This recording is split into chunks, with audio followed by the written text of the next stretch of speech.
Então, continuando aqui o nosso curso, item 10 agora, né? O trabalho organizado.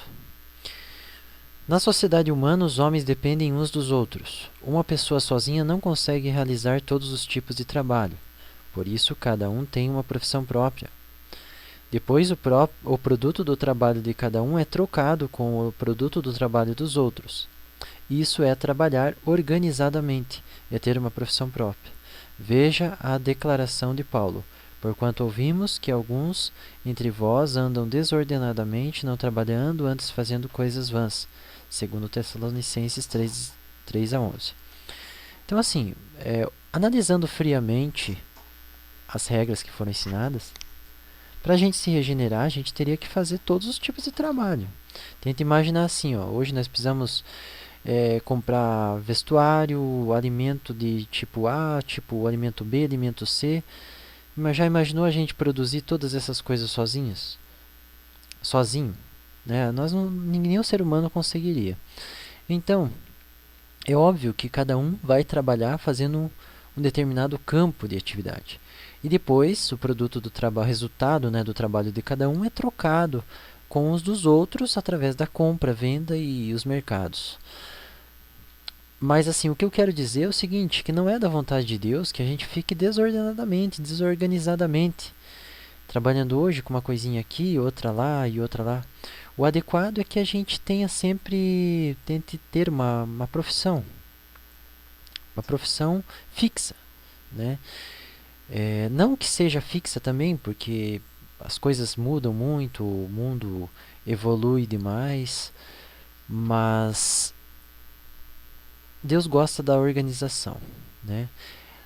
Na igreja de Tessalonicenses, algumas pessoas realmente elas não estavam trabalhando, elas estavam fazendo coisas vãs, né? Então, esse item 10 foi colocado apenas para informar que a gente tem que tentar trabalhar de uma forma organizada para ter sucesso nos nossos objetivos, né? Não significa que você vai sempre pertencer a uma só profissão ou sempre trabalhar no mesmo lugar, não é isso. Mas a gente tem que trabalhar de uma forma organizada, ok? Item 11. A falibilidade do trabalho humano. A mente carnal pode conhecer apenas parte do conhecimento que a criação, céus e terra, conhece, pois o restante do conhecimento apenas a mente espiritual pode conhecer. Ora, eu que escrevo essas coisas, recebi gratuitamente as duas mentes e não unicamente a mente carnal. Por isso tenho certeza em afirmar a resposta para a seguinte pergunta: como a criação, céus e terra poderia continuar existindo, pois a justiça seria que ela fosse destruída por causa do seu pecado original? A resposta está no item seguinte. O item seguinte é o item 12 aqui, ó. O item 11 foi colocado apenas para a gente pensar o seguinte: se a gente analisar friamente, o nosso trabalho jamais conseguiria justificar e regenerar tudo que a humanidade precisa ser regenerado, né? Nós não temos condições de dar vida a ninguém. Como é que nós vamos ganhar vida? Se tudo que como foi explicado pelas regras anteriores, se tudo que a gente faz para outra pessoa volta para nós, como é que nós vamos dar vida para alguém? Algum ser humano é capaz de dar vida para outro ser humano? Não, ele só pode contribuir para que a vida do outro ser humano tenha vida. Mas quem cria vida, quem forma o ser humano dentro do útero de uma mulher é somente Deus, né? Então, assim, como é que nós vamos ficar? Por que a criação ela não foi destruída? Porque a justiça nua e crua, puramente, ela seria que ela fosse destruída. Então, por que ela não foi destruída? A resposta está aqui, ó. Porque Jesus Cristo quis consertar a criação. Ele fez o trabalho e pagou o preço do sofrimento que todos os seres humanos e todos os animais e toda a criação jamais seria capaz de pagar. Não que somente o seu sofrimento na cruz tenha sido a solução para toda a humanidade. Não é só aquele sofrimento. mas isso se estende desde antes da criação, né? Então vamos ler aqui, ó, item 12, a solução real para a Terra. A única solução para a Terra é a pessoa de Jesus Cristo. A justiça que é segundo a carne diz: a criação deve ser ou foi destruída, pois pecou. Mas a justiça de Jesus Cristo é diferente. Então nós vemos um paradoxo entre a justiça que é segundo a carne, que segundo uma mente carnal, e a justiça que é segundo Jesus Cristo, né? Por isso que eu coloquei aqui, ó, eu recebi as duas mentes, né? Todo cristão recebe duas mentes. Todo cristão recebe a mente espiritual para discernir que não é olho por olho, dente por dente, conforme nós lemos lá em Levítico, conforme nós aprendemos até o momento aqui no curso. No nosso curso, até o momento, nós aprendemos apenas regras carnais, né? E depois nós vimos como depois está no céu. Mas a gente não é capaz de regenerar nem o terreno, muito menos o celestial. Somente Jesus Cristo pode fazer com que todas as regras ensinadas anteriormente venham a se tornar regras que venham a dar certo. Somente Ele cobre a diferença que falta, fazendo com que o nosso trabalho venha a surtir efeito. Vamos ler aqui. Ora, sem contradição alguma, o menor é justificado pelo maior. Hebreus 7:7.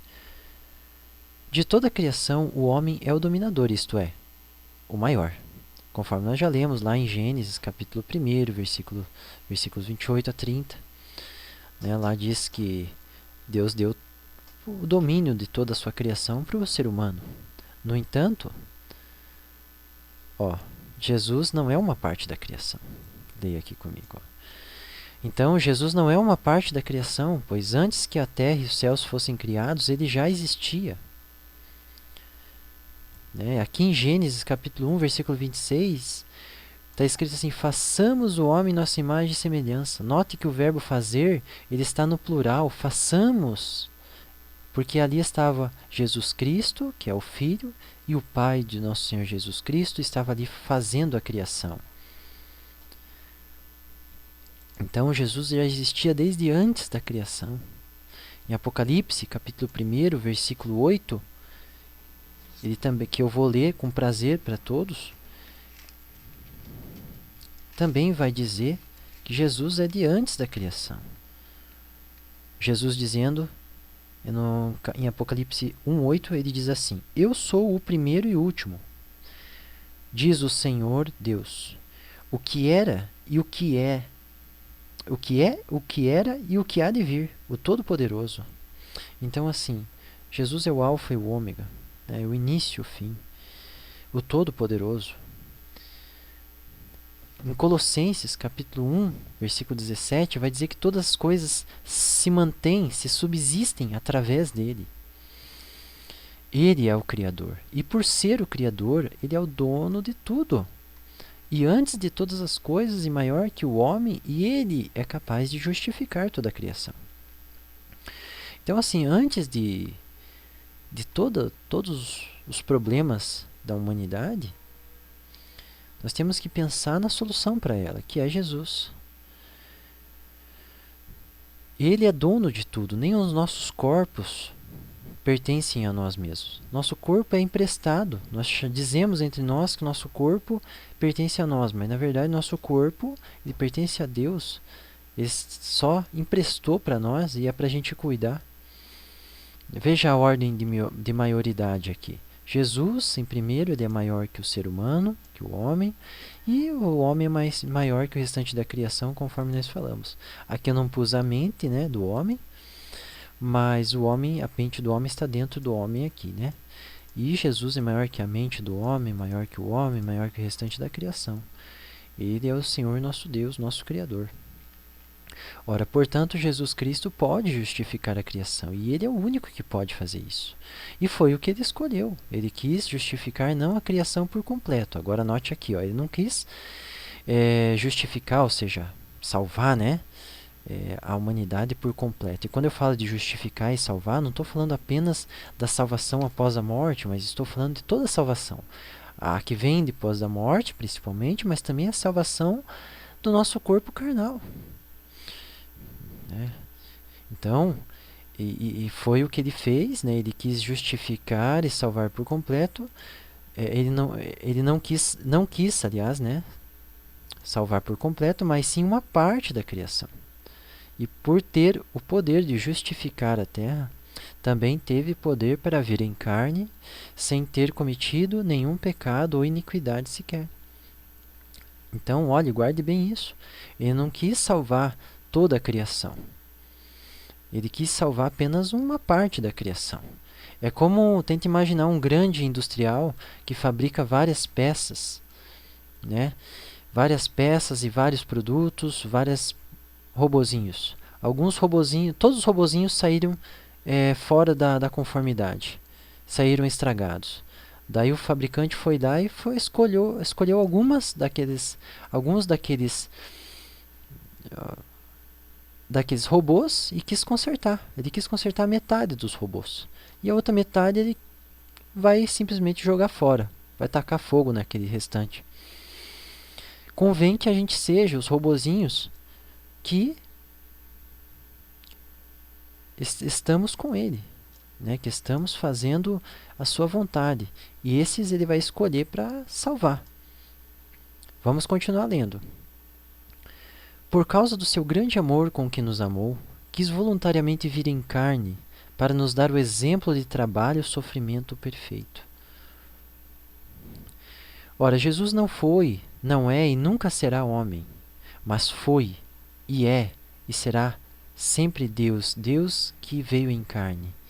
Ele foi o único que fez isso e depois dele nenhum outro fará. Não entendemos por que ele precisou vir e sofrer, pois não sabemos muitas coisas ocultas de antes da criação e não precisamos saber, apenas confiar que ele está falando a verdade. Por exemplo, não sabemos a origem de Deus Pai, nem seus avós, etc. Mas certamente ele também tem uma origem. Não sabemos a quais regras eles estão sujeitos.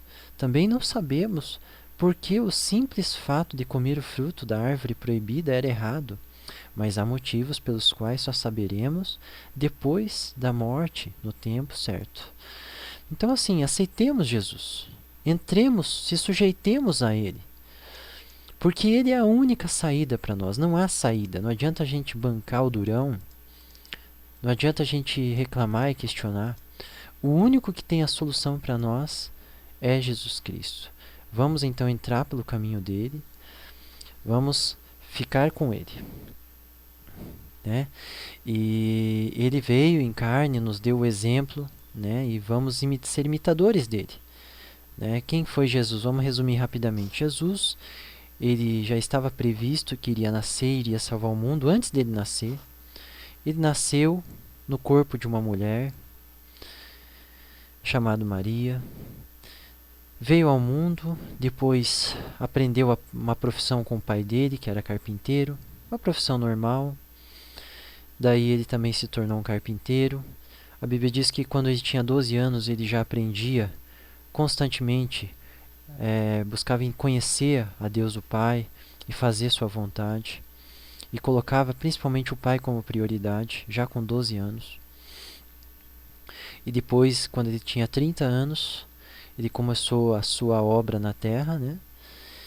E algumas pessoas apenas davam o que ele precisava em alimento, em dinheiro, recursos financeiros e materiais.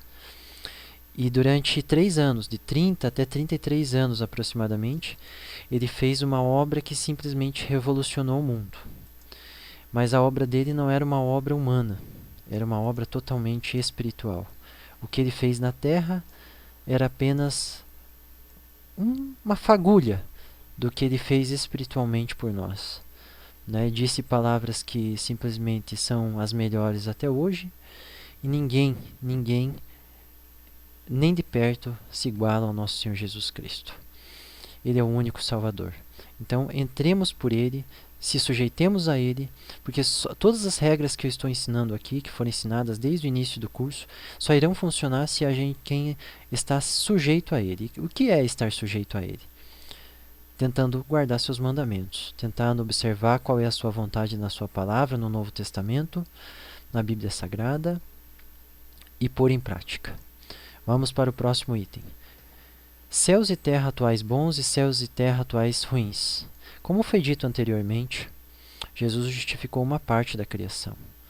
Então Jesus não justificou tudo. Antes do pecado, a criação era completamente justa, boa. Após o pecado, ela tornou-se completamente ruim, injusta e ruim. Mas Jesus justificou uma parte da terra e uma parte dos céus atuais, tornando-os bons, enquanto a parte que não foi justificada permaneceu ruim.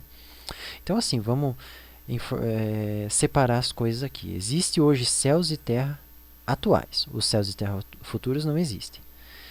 Só que existe a parte ruim da terra e a parte ruim dos céus. Alguém pode estar pensando, mas como assim a parte ruim dos céus? A parte ruim dos céus é o inferno, gente. Vamos ler aqui. A antiga serpente, chamada Diabo e Satanás, era uma parte dos céus, conforme a gente lê lá em Apocalipse 12, 4 até 8. Ele era um anjo ilustre e quis ser igual ao Criador Jesus, e para isso rebelou-se contra o seu Criador, junto com um grupo de anjos, se tornando uma espécie de líder deles. Essas criaturas tornaram-se os céus ruins, também conhecido como inferno ou império da morte. Hebreus 12, 2 e 14. Então, assim, existe uma parte da terra que se tornou ruim e uma parte dos céus que tornou ruim. Quem é os céus ruins? É o inferno. E a terra ruim? A terra ruim está aqui no próximo parágrafo. A terra ruim é a parte da terra que é dominada por esses espíritos ruins. Os céus bons e toda a parte dos céus que não se rebelou, e todos os anjos, dentre eles estão... os céus bons, então, é toda a parte dos céus que não se rebelou. E todos os anjos, dentre eles, estão anjos poderosos como Miguel e Gabriel. Também, presta muita atenção agora no que eu vou dizer aqui. Também faz parte o Espírito Santo de cada cristão. Como assim o Espírito Santo de cada cristão? O nosso corpo celestial, ele é muitas vezes chamado no Novo Testamento de espírito. Não é o espírito da carne, que é o sistema nervoso da carne. Alguns textos do Novo, tanto do Novo como do Antigo Testamento, o espírito se refere ao sistema nervoso da carne. Agora, quando a Bíblia fala de Espírito Santo, ele está se referindo ao corpo celestial de Jesus. Nós temos um espírito, não é o Espírito Santo, nosso espírito, que também é chamado de alma, que é o nosso corpo celestial. É tudo o corpo celestial, tanto o espírito de cada cristão como a alma de cada cristão, tudo é espírito. Só que o nosso espírito ele estava corrompido pelo nosso pecado. Ele se tornou santo, santificado, quando Jesus nos salvou e nos deu o seu precioso Espírito Santo para que esse Espírito constantemente nos regenerasse, nos mantenha e nos mantém hoje constantemente bons e preparados para os céus bons. Então nós pertencemos, nós somos um pedacinho desses céus bons. Nosso corpo espiritual é o Espírito Santo de cada cristão que foi dado pelo nosso Senhor Jesus Cristo. A terra boa é a carne que está no Espírito Santo, mas toda a terra justificada por Jesus, incluindo animais, plantas, peixes e todo ser vivente. Porque assim como o ser humano tem uma alma, tem um corpo espiritual, da mesma forma, é aquilo. Se existe uma coisa na terra, existe essa mesma coisa no céu. Se existe um animalzinho, por exemplo, vamos supor aqui um elefante. Um elefante na terra, existe também um elefante no céu. E ele tem um corpo espiritual. E esse corpo espiritual, Jesus também salvou todos os animais. Mas nem todos os elefantes estão salvos. Alguns elefantes estão nos céus ruins. Seus espíritos estão imundos, estão contrário de santos, estão imundos. Espírito Santo é um espírito puro. Espírito imundo é aquele espírito que não está puro. Ele está com coisas ruins, está imundo, está doente, ou já está morto, ou morrendo. Último parágrafo. É importante tomar atenção que, assim como Deus pode abençoar 100 vezes mais, ele permite Satanás amaldiçoar também 100 vezes mais, conforme Isaías 65:20. Então, assim, esse número 100, conforme nós aprendemos na regra perder, ganhar, a multiplicação centuplicada, é um fato. Desde o Antigo Testamento, se a gente for pegar lá em Isaac, no livro de Gênesis, por exemplo, Isaac, filho de Abraão, ele, em um certo momento, plantou e de uma semente deu 100. E esse número, ele se estendeu. Salomão também falou isso no livro de Eclesiastes. Em Isaías tem esse texto, em outros textos, muitos que aconteceram com Davi também, nós encontramos multiplicações 100 vezes mais. E Jesus só confirmou o que estava no Antigo Testamento, que é um fato, isso é algo decidido celestialmente, esse número 100 vezes mais. É algo que Deus estabeleceu para a humanidade, começando lá com Isaac, desde antes de Isaac, né? E eu vou ler esse texto que está em Isaías capítulo 65, versículo 20. É só encontrar aqui o texto.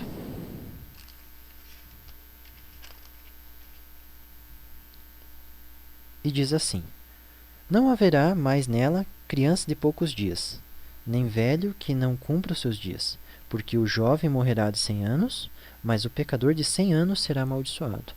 Então veja que está uma multiplicação do tempo, né? Então o pecador, ele, assim como Deus nos abençoa, quando Deus nos abençoa 100 vezes mais, as outras pessoas acabam sendo amaldiçoadas 100 vezes mais, por não fazerem o bem, sabe? Mas Deus usa de misericórdia para com todos, né? Até com os pecadores e com nós.